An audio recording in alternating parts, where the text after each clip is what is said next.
and Tracy family, and we're gonna light the chalice. The chalice is a symbol of our UU faith. If you have a chalice or a candle at home, it is time now to light it together as we say the same words we say each week at our fellowship. We light this flame as a symbol of new life, enlightening our way, as a symbol of the warmth in every human heart. Let the lighting of this flame rekindle in us the inner light of hope, of peace, and of love. May we share that light with all people. Thank you. Good morning and welcome. I am Marie Luna, the Director of Congregational Life. Thank you for welcoming us into your home today. It is good to be together, even in this online format. If you are joining us from another Unitarian Universalist congregation, welcome. If this is your first time visiting the fellowship, I want to extend you a special welcome. I would love to help you get to know the fellowship more deeply and help you get connected. Please reach out to me. I will put my email address in the chat box. Today's service is being led and supported by Reverend Christina Leon Tracy, our Senior Minister, Reverend Leah Angiri, our Associate Minister, Kim Hartman, our Director of Religious Education, Steve Seek, our Music Director, our wonderful musicians and singers, and Adam Robinson, our AV Tech. Thank you to everyone who has made this morning's service possible. It is now time to settle in. Take a deep breath. Become aware of your body in your chair, your couch, or wherever you are. Allow yourself to come into the sanctuary where we are all gathered together, even from our own space. Hi, I'm Jennifer Weiler Grady, and I'm a member of the fellowship. And I once was Catholic, but I had to move on. So for 3 years, I went from church to church, and one Sunday I stumbled into the fellowship and into the welcoming arms of Cindy Darling, who we all know and love. And I was looking for a place to grow and to be a better person, to be a part of a faith community. And I've found that this congregation always gives me something to reflect upon each week. Going here helps me find the lesson in my trials and a deeper meaning in my life.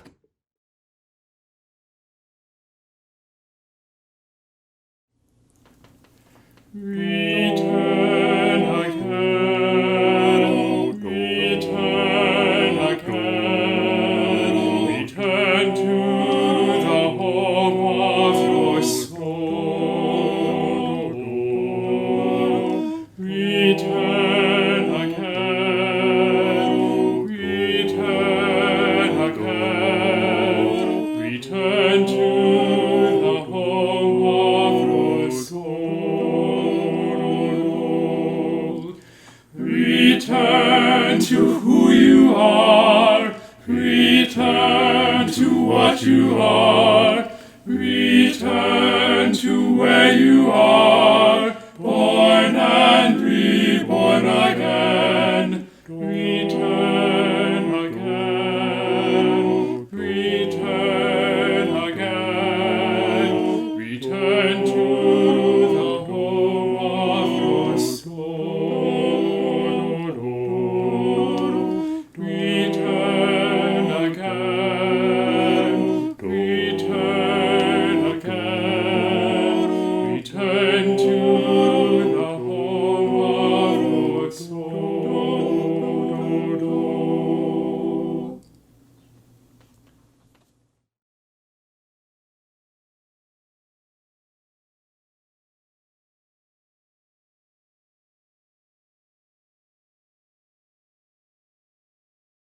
first, I want to set the stage for our story, which we are going to be hearing and experiencing this morning. This story takes place almost 100 years ago in a country called Czechoslovakia. Our main character is a minister, a Unitarian minister, and his name is Norbert. Norbert studied in America to learn how to be a minister, and then he returned to his home country, Czechoslovakia, to bring his beloved faith to the people there. His Unitarian church grew to be one of the biggest in the whole world, and people who came to his church were trying to find something new, something different from the religion that they grew up in, which to them felt kind of restricted, too much about meaningless words and rituals, and they wanted a faith that felt honest and realistic. Norbert wondered how he could help his people bring together their minds and their hearts. Mm-hmm. He wanted to create a meaningful ritual, but he didn't know what to do. At that time that Norbert was wondering, his country, in fact, many countries, were fighting a war.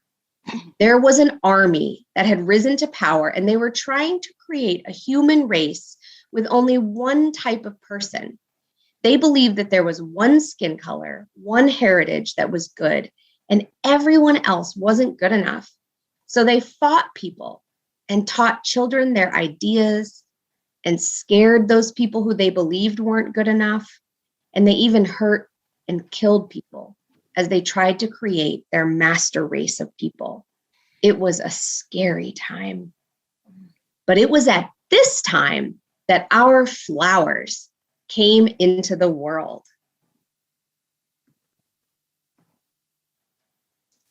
In the land of Czechoslovakia, just like in all places, there was a field of flowers.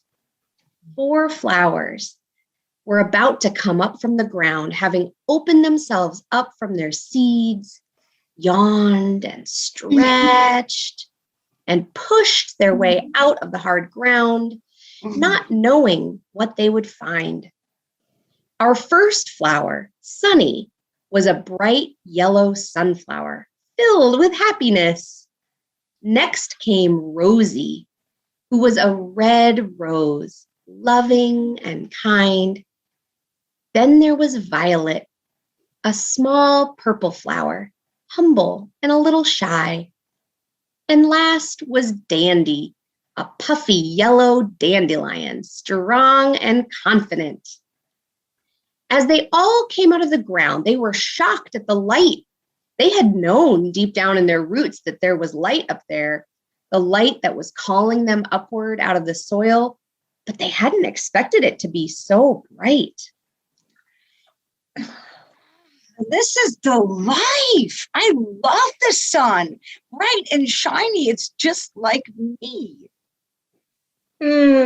So warm and comforting. I really like the sunshine stuff. I'm not so sure. I think I liked it better down in the calm, quiet soil. It was safer there. Well, a flower's got to do what a flower's got to do. Guess this is where I got to be, up in the sun, so I can grow big and strong. The flowers clearly had different opinions about the same place, and they worried.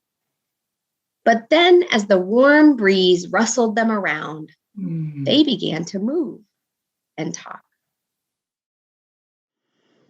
Would you join me in a contemplative spirit? Settle into your seat.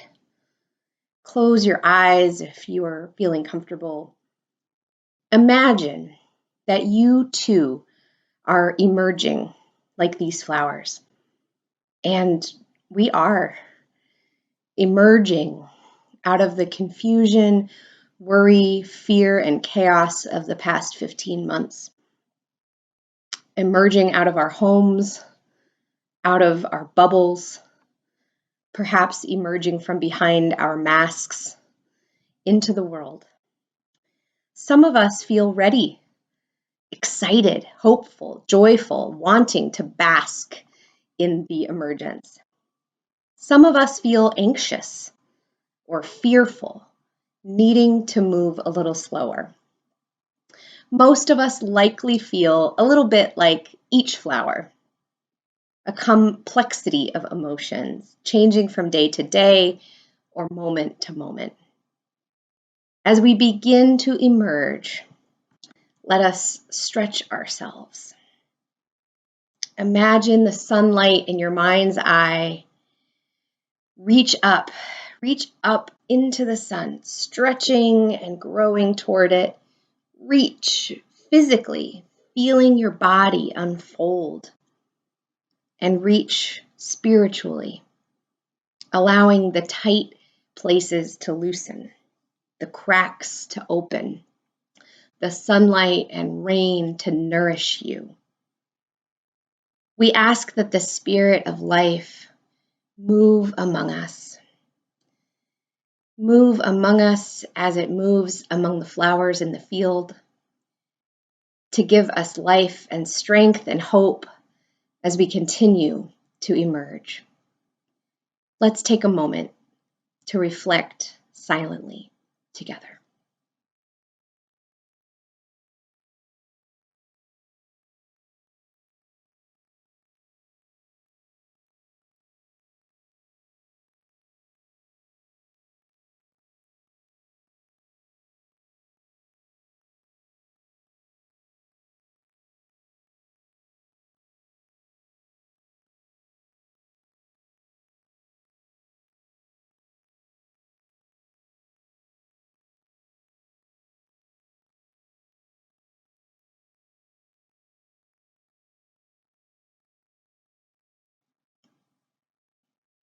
Amen. May it be so.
were we in our story?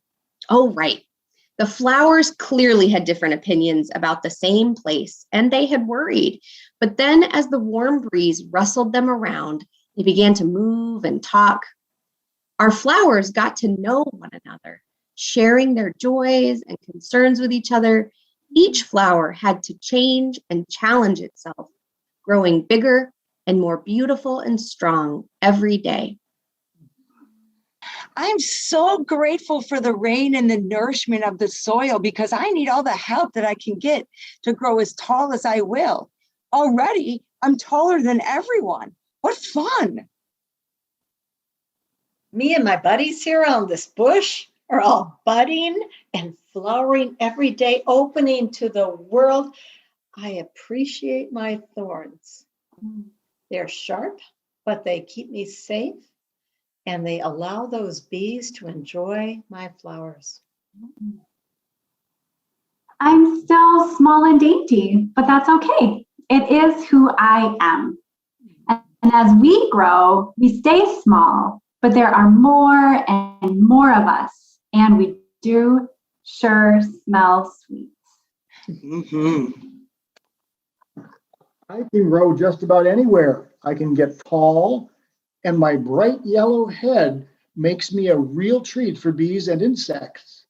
I rest at night, closing up and opening to the sun in the daytime. One day, Norbert Čapek was walking from his home to his church, thinking about the state of the world and that army that was trying to frighten and hurt people. He knew they were wrong. It was at that time that he, lost in thought, passed by the field of flowers where our flower friends lived. And they all saw him with his furrowed eyebrows looking so worried. They called out to him, Hey, man, don't worry, be happy. Oh, friend, you look worried. Don't worry, you are loved. It's okay to be worried. It means you care about the world. You are stronger than you think. I believe in you. Now, Norbert couldn't hear the words. They are flowers, after all. But it was like he heard something. And it was at that moment that he realized what ritual was needed at his church. I can bring you to my church. I can invite all the people to bring a flower to our service. And we can have our congregation be made beautiful by all your different gifts. And that will help us realize how beautiful we all are, and how full and diverse our own church is, and that each of our gifts is necessary. At service the next day, he told everyone to bring a flower to church the following Sunday. The next Sunday, he stopped on the road on the way to church and bent down, picking each of our flower friends and carrying them to church, the first flowers in his flower celebration. He put them in a big vase of water at the front of the church for everyone to admire, and when they all came bringing their own flowers, he added those to the vase too. Our flowers were so glad when they were picked. They didn't go to the church just to wilt there.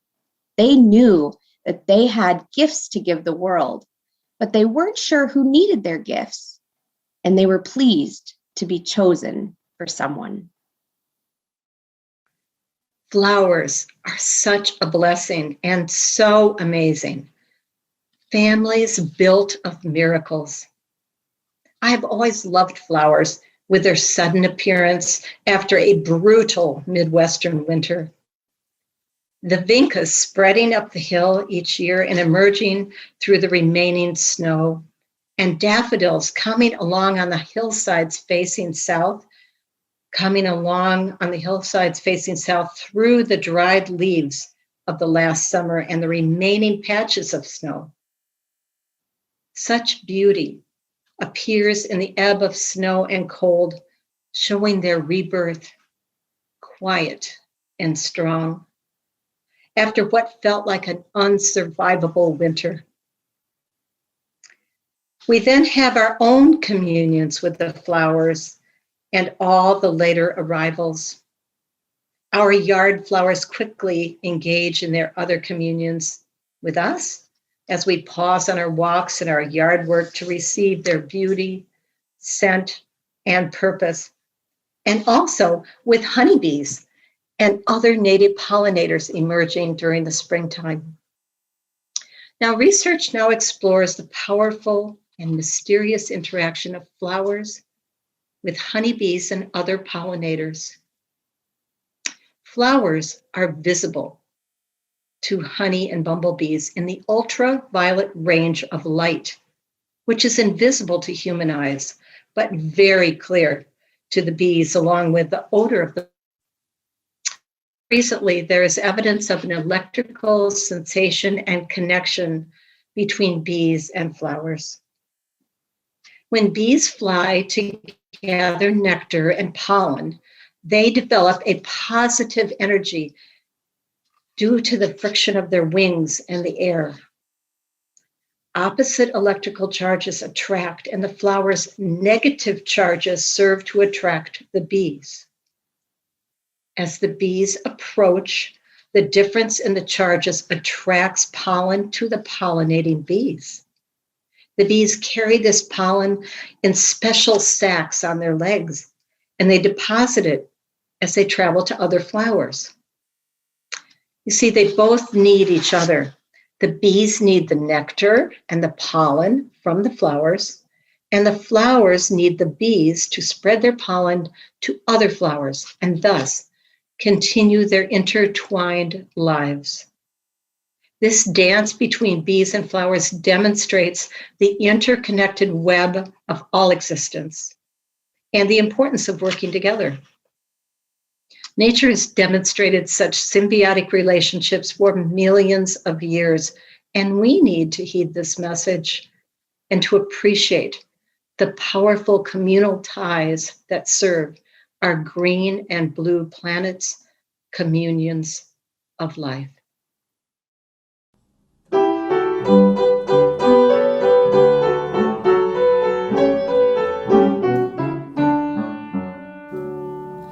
All the colors, yes, the colors we see in the springtime with all of its flowers. All the colors, when the sunlight shines out through a rift in the cloud and it showers. All the colors, as a rainbow appears when a storm cloud is touched by the sun. All the colors abound for the whole world around and for everyone under the sun.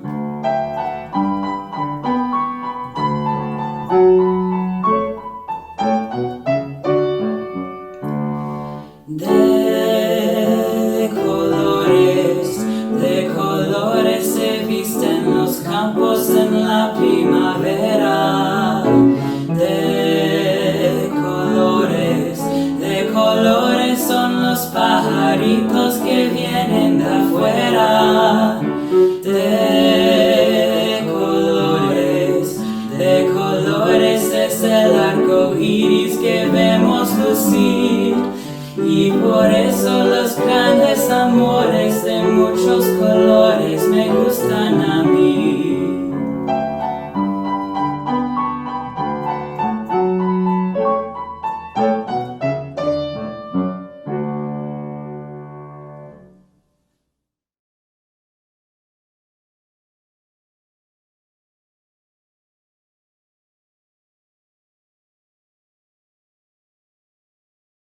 My first flower communion service ever was one of the highlights of my years as a Unitarian Universalist. I have no idea what the minister said that day or what songs were sung, but I do remember the flowers. I remember learning that this new faith that I had made my own had rituals that were true to us, not borrowed or evolved from somewhere else. And I loved that the natural symbolism of the flowers were allowed to stand for the transformative power of community, our strength and beauty in diversity, and the fact that when we come to this place, we bring our gifts, share them freely, and then leave different than we came. I remember sitting in the congregation in awe of the power of that symbolism. Is there any life event that isn't traditionally marked with flowers? I have officiated at a lot of weddings, and some of my favorites are the ones where the couple insists it's going to be very small, private event, only a few friends or family in attendance, and they often clearly say, no flowers or anything like that, as if to say it's no big deal. And then when the day arrives, there are always flowers, even just a few. We bring flowers to memorials and funerals and mark the graves of those who have died with flowers, bouquets and bushes alike. When we here at the fellowship dedicate our children, we give them a flower. And when new members join, we give them one as well. The flower that I was given at my new member joining ceremony in Dallas, Texas in 2002 was a red rose. I had calla lilies when I was married. When we dedicated Nevin, he had a big, fat, white rose. I remember he tried to eat it. And when we dedicated Ellis, a smaller array of blue flowers. I have dried and saved them all.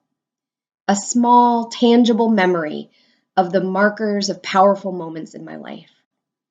Flower communion is the same, a marker of our community. This year, of all the years, flower communion feels more special and powerful. It's a testament to life continuing in the face of so much loss, a testament to beauty in the face of so much hurt, a testament to community, rich and embodied, which after so many, many months of online gathering will feel transformative. May we learn from the flowers and allow them to show us the way to emergence and growth.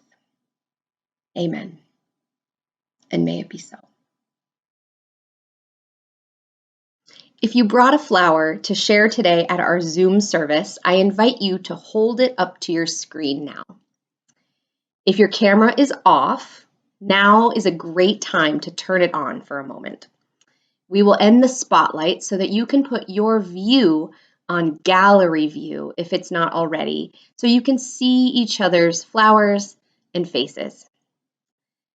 The words of Norbert Čapek's blessing of the flowers has been passed down through history. And I'm going to read to you the translation of those blessing words by Reginald Zottoli. And as you hold your flower and view the flowers that others brought, hear these words from Reverend Čapek almost 100 years ago. And while you do, bless your flower. Bless the flowers that you see on the screen. Fill it with the energy and love and hope of your own heart. Infinite Spirit of life, we ask thy blessing on these, thy messengers of fellowship and love. May they remind us, amid diversities of knowledge and gifts, to be one in desire and affection and devotion to thy holy will. May they also remind us of the value of comradeship, of doing and sharing alike. May we cherish friendships as one of thy most precious gifts. May we not let awareness of another's talents discourage us or sully our relationship, but may we realize that whatever we can do, great or small, the efforts of all of us are needed to do thy work in this world.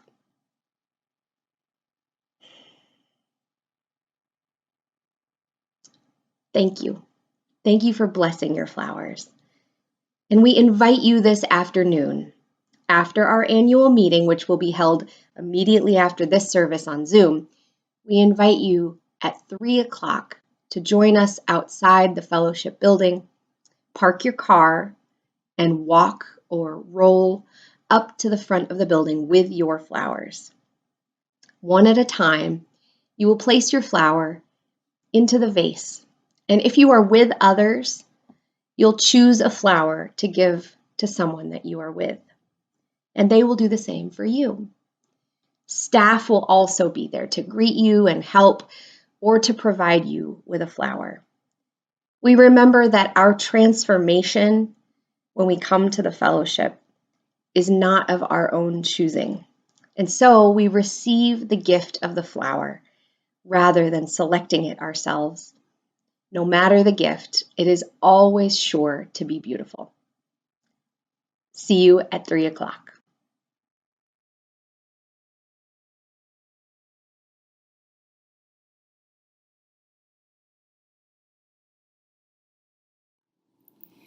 This is the time we lift up the joys and concerns of our gathered community. It is our practice and commitment to always think expansively about who is included in our embrace. And during virtual times, our reach is even wider, stretching across space and time in new ways. As we seek to know and care about our big circle, let us first settle into our own lives, whatever might be triumphant or tender within ourselves and our inner circles. May you become companion to yourself. If you would like to share whatever is on your mind and in your heart right now, whether it is your life news or a request to be held in intention or prayer, you can type your joy and concern into the chat box. If you'd like to be included in our weekly care email, you can email anyone on staff or fill out our website form. We'll drop a link into the chat now. After this service, a member of the care team will host a breakout room for anyone who might like to share more about their joy or concern, or simply be in conversation about how life is going these days.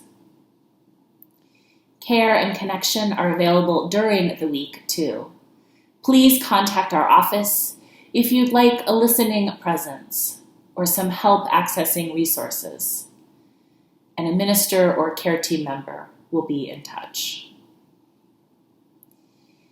As we give deep attention to ourselves, may it ripple out so that we can be present with each other.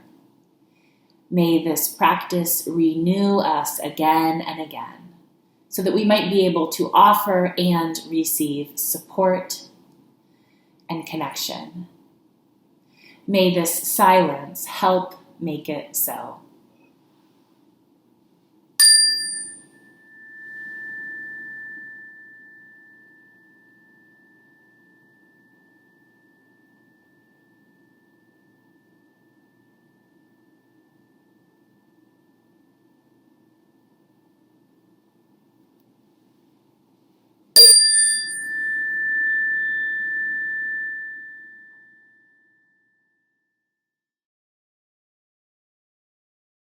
And we believe in life and in the strength of love, and we have found a need to be together.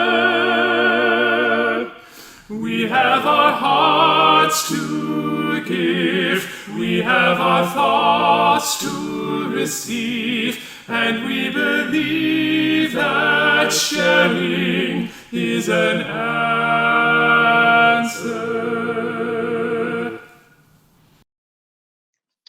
What does it mean to make an offering? Back when we gathered in the building, and we will again, The offering involved passing a basket, allowing people to put in it whatever they could offer that week.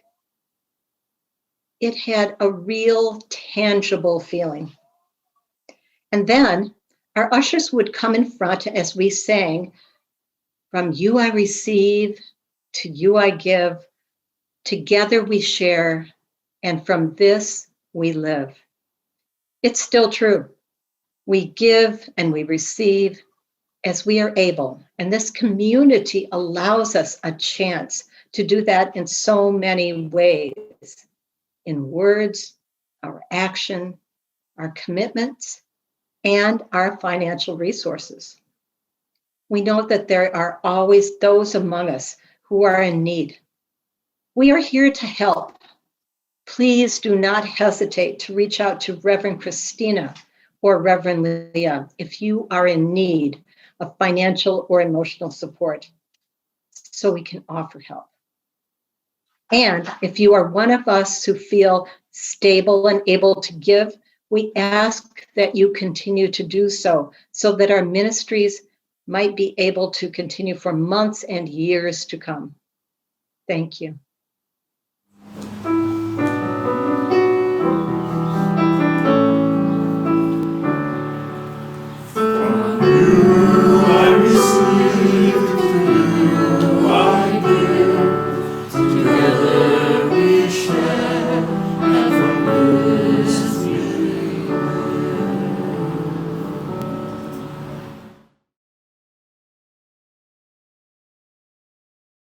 As we come to the end of our service, we will extinguish our chalice flame, even as we still hold its light in our hearts. Please join me in saying the words we say each week at our fellowship. As we extinguish this flame, let us go our ways with hope in our hearts, with our spirits renewed, and with a deeper understanding of life's mystery. Let us carry the light of compassion and commitment to build a better world.